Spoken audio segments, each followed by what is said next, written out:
Драги ученици, добар ден! Вие следите и час по предметот македонски јазик. Јас сум Милена Малинова, наставник по македонски јазик. На овој час ќе работиме наставна содржина предвидена за учениците од 8 оделение. Наставната содржина е од програмско подрачје јазик. На овој час ќе се запознаеме со безличните глаголи. Потребни материјали за овој час се тетрадка, учебник, црвена и сина боичка и пенка.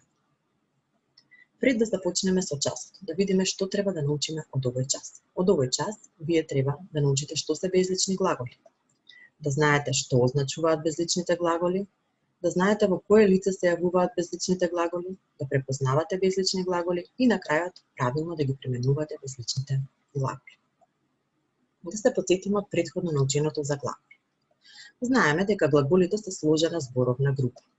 Според општата или морфолошка класификација, глаголите се менлива зборовна група. Тие, бидејќи спаѓаат во менливата зборовна група, разликуваат одредени граматички категории.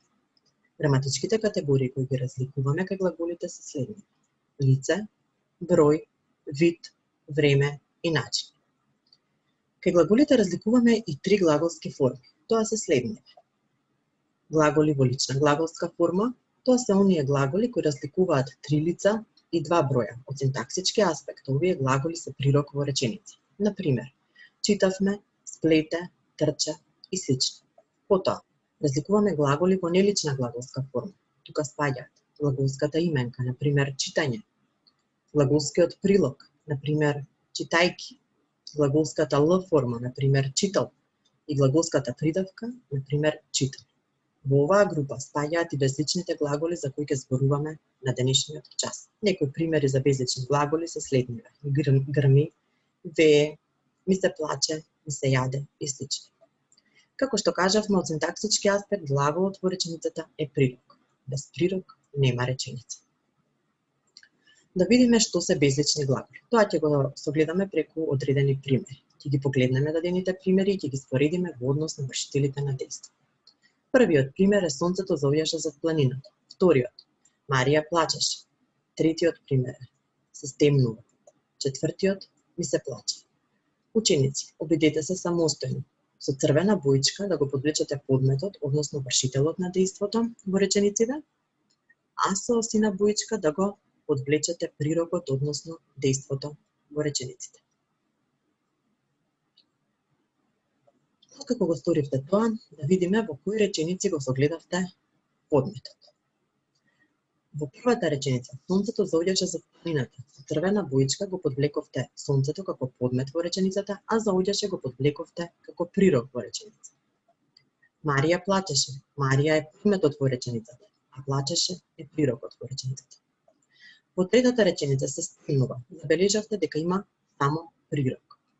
Исто така и во четвртата реченица ми се плаче. Имаме прирок, а нема подмет. Што забележуваме?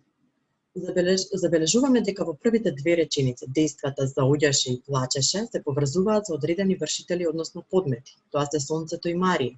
А во третата и четвртата реченица дејствата се стемнува и ми се плаче немаат одредени вршители, односно подмети. Што може да заклучиме? Може да заклучиме дека глаголите кои покажуваат дејства што не се поврзуваат со вршители на дејства, односно подмет, се нарекуваат безлични глаголи. Запомнете, безличните глаголи се јавуваат само во форма на трето лице еднина. Например, ми се јаде, ми се спие, грми, заврна и слично. Да видиме какви дејства се означуваат со безличните глаголи. Тоа ќе го согледаме исто така преку примери. Да ги погледнеме примерите. Првиот пример е се стемнува.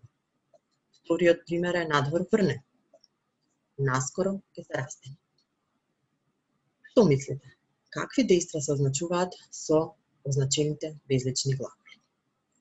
Сигурно заклучивте дека со безличните глаголи се означуваат природни појави. Да ги погледнеме следниве три примери. Ми студи. Ме мрзи да учам, многу често знаеме да кажеме разговорно. Од замор повеќе ти се јаде. Исто така, заклучиме какви дејства се означуваат со безличните глаголи. Сигурно заклучивте дека со овие глаголи се означуваат душевни состојби. Со последните 3 примери и студии ме мрзи да учам, од замор повеќе ти се јаде. Забележувате дека глаголот во својот состав има кратка заменска форма. Во првиот пример, кратката заменска форма е ми. Во вториот пример, кратката заменска форма е ме. Во третиот пример, кратката заменска форма е ти. Овие кратки заменски форми, всушност, ни сигнализираат кој е носителот на состојбата, но сепак тој не е истакнат во реченицата. Да го примениме на учењето. На страна 17 во учебникот имате извадок од ученички состав на тема незаборавно доживување. Ќе го прочитате извадокот, а потоа со црвена боичка самостојно ќе се обидете да ги подвлечете безличните глаголи. Да слушаме внимателно. Се случи моето прво кампување со изведничкиот одред. Бев пресреќна. Првата вечер ми се спиеше рано, зашто ме измори долгото пешачење по планината. Наредните вечери бев среќна и учествував во забавите. Една вечер ќе ја паметам долго. Седевме околу огнот и кажувавме шеги. Ненадејно загрме. Набрзо и заврна, а на небото облаците ги прекријат звездите. Почна и да сека. Ми се плачеше. Посакав да сум дома, во мојот топол кревет. Ученици, со црвена боичка обидете се да ги пронајдете безличните глаголи. Откако го сторивте тоа, да ги провериме вашите одговори. Јас ги подвлеков следниве безлични глаголи. Се случи, ми се спиеше, ме измори, загрме, заврна, да сека, ми се плачеше. Се надевам дека и вие во вашите извадоци ги подвлековте истиве безлични глаголи. Да преминеме на следната вежба. Во оваа вежба имате дадено 6 реченици. Самостојно ќе се обидете да ги пронајдете речениците во кои што имаме безлични глаголи. Да ги провериме вашите одговори. Што заклучивте? Заклучивте дека во третата, четвртата и шестата реченица имаме безлични глаголи. Тие се задува, ми се спие, се разденува. Исто така заклучивте дека овие дејства се искажани во трето лице еднина и исто така овие дејства не се поврзани со вршително дејство, односно повод. За разлика од нив, речениците Петар влезе во собата, ветерот носеше се пред себе, наставникот ме повика пред таблата. Забележуваме дека дејствата влезе, носеше, ме повика имаат одреден вршител. Во првата реченица вршителот на дејството е Петар, во втората реченица е ветерот, а во петата реченица е наставникот.